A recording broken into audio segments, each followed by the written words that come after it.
In a peaceful indigenous community, the people depend on the forest for their daily needs.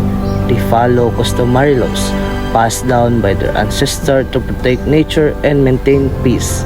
One day, an outsider arrives with a proposal.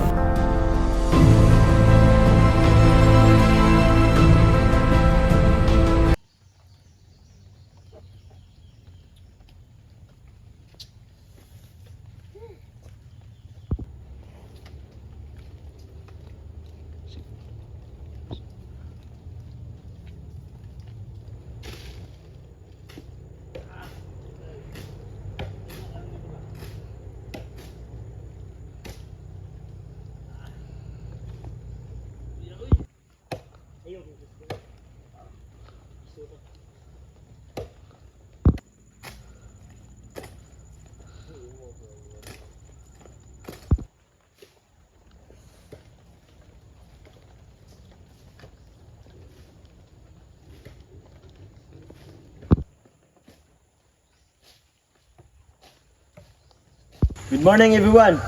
Please come here.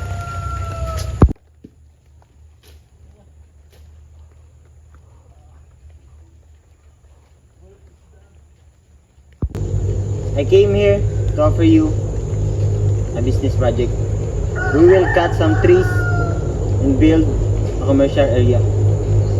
This provides jobs and make money for our community.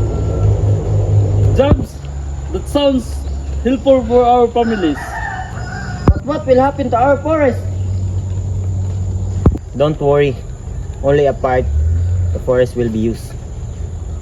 Maybe this project can improve our lives. But the forest is important to us. We should not decide immediately.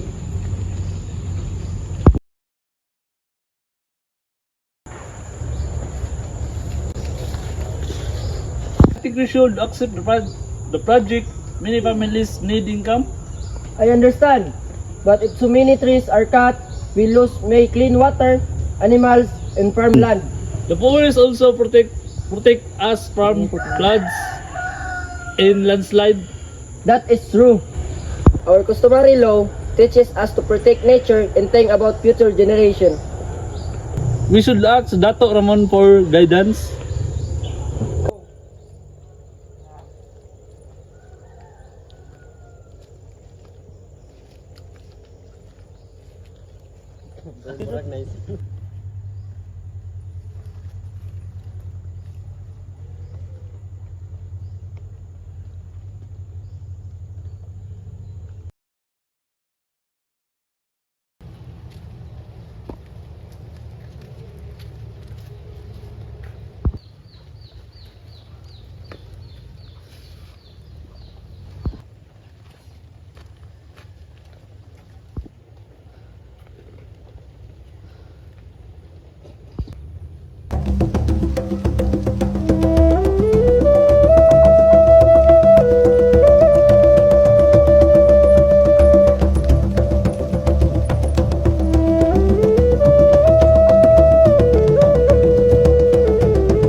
Why has the community gathered today?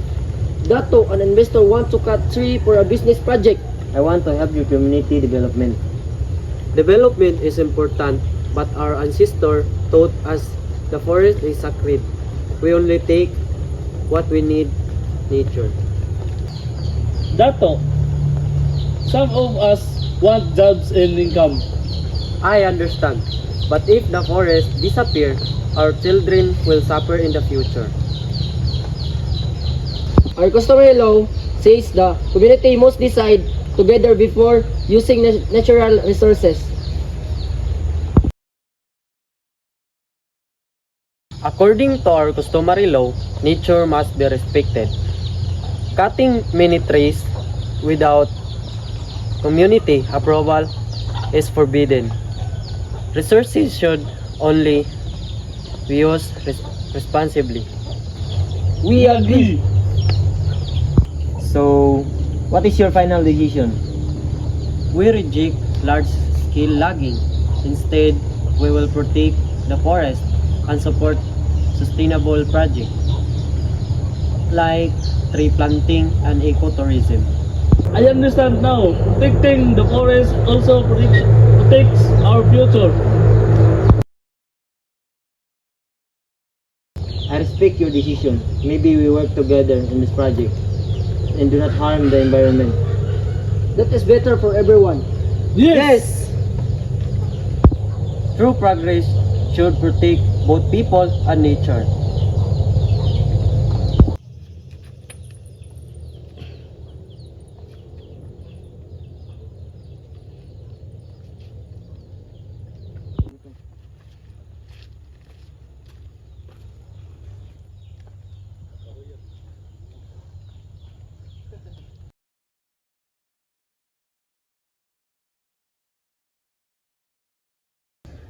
The customary law applied was the protection of natural resources and community-based decision-making. The committee believed that the forest is sacred and should be protected because it provides food, water, and livelihood. Important decisions about the environment must also discuss with the whole community.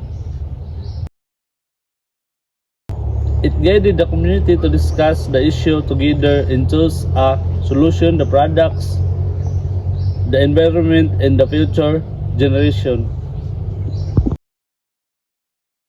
It's important today because environmental problems like deforestation, pollution, and climate change are increasing. Indigenous practice teach people to use natural resources responsibly and protect the environment. This tradition can help communities create a more sustainable future. It contributes to the Filipino nationhood by preserving Filipino culture, traditions, and values. Indigenous practices teach unity, respect for the nature, and responsibility, which are important in building a stronger and more united nation. The community solved the conflict by following their indigenous customary law. They showed unity, respect for the nature, and responsibility for future generations.